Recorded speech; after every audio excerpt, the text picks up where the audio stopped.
Hey everybody, you may or may not know, but I write a column for Photoshop User Magazine called the Photoshop Speed Clinic. And it's just a lot of things to help you work faster inside of Photoshop. Well, recently I did an article on how to create an action that takes guides and puts them into the rule of thirds so you can see the composition in your photos and look for those intersection points, those key points to see where your subject lies inside those photos, and it helps with cropping and just overall composition.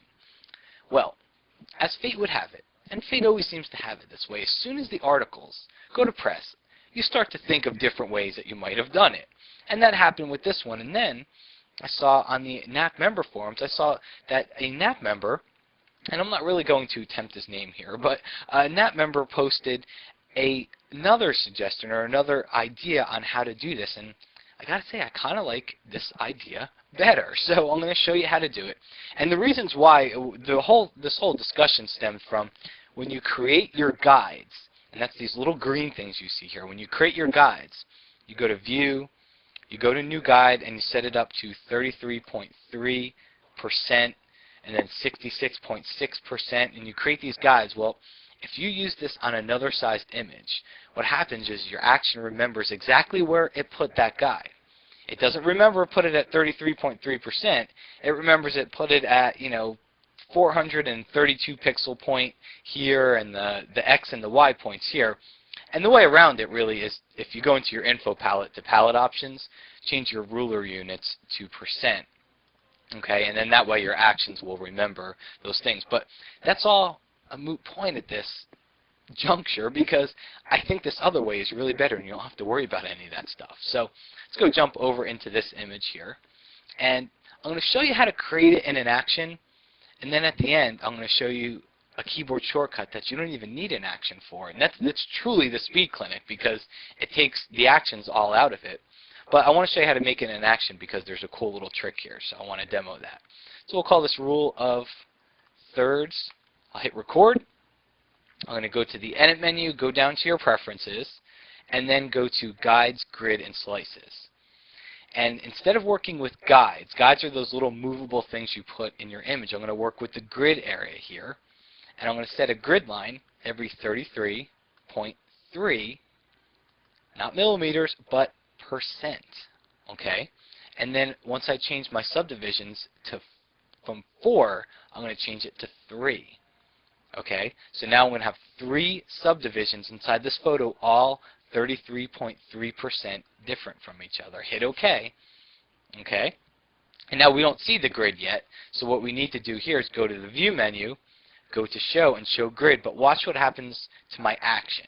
I'm going to show this, and it shows me the grid over the photo, but my action didn't get updated. It's not showing the grid, and that's because in the Actions palette you need to go to Insert Menu Item. This is the cool thing I wanted to show you.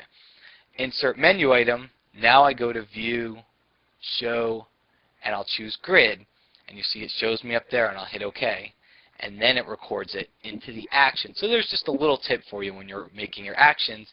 If you don't see the item get recorded in your actions, sometimes you need to insert a menu item, and that'll take care of it for you. That said, a couple other little things here.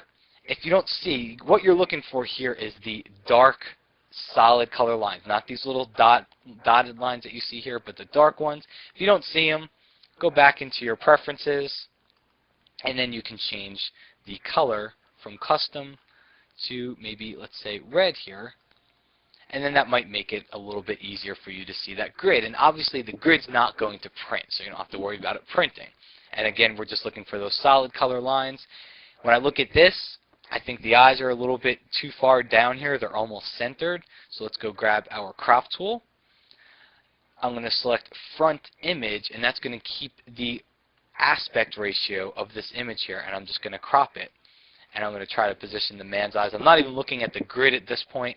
I'm just kind of generalizing that this looks like a third right around here.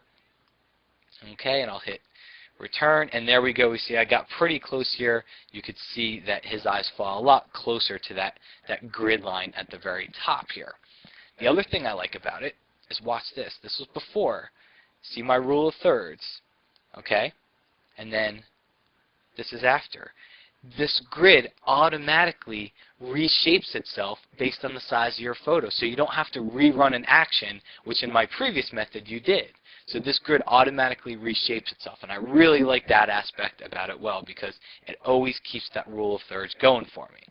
Now, I know we talked about actions, and I know we talked about a lot of stuff here, but once you go into your preferences, and by the way, after you toggle your grid on, you'll want to go ahead and stop.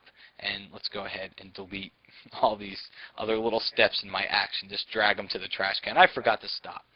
But at this point, just hit the play button, and it'll show the grid, hide the grid, show, hide, whatever you want to do. But here's where I think the real speed clinic aspect of this comes in, and that is forget about the action.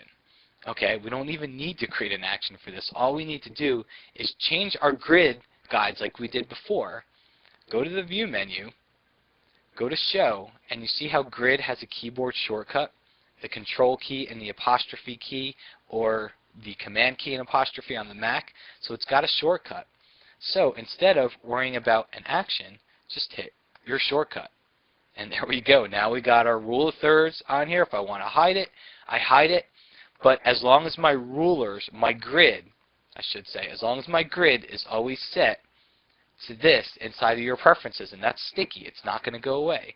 As long as it's set there, every time I show and hide my grid in the image, it's always going to show me the rule of thirds. All right, so here's another crop I might do is, since we've got a lot of extraneous area here, maybe I really just want to crop in on the face.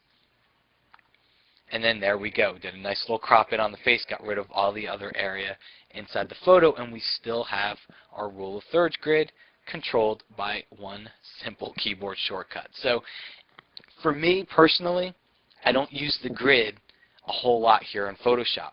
So I'm okay with leaving it set to that rule of thirds. Some people might not. Some people might use the grid for other things as well, and that's where the action can come in handy, because you'll set your grid and your guides to those settings that we did earlier.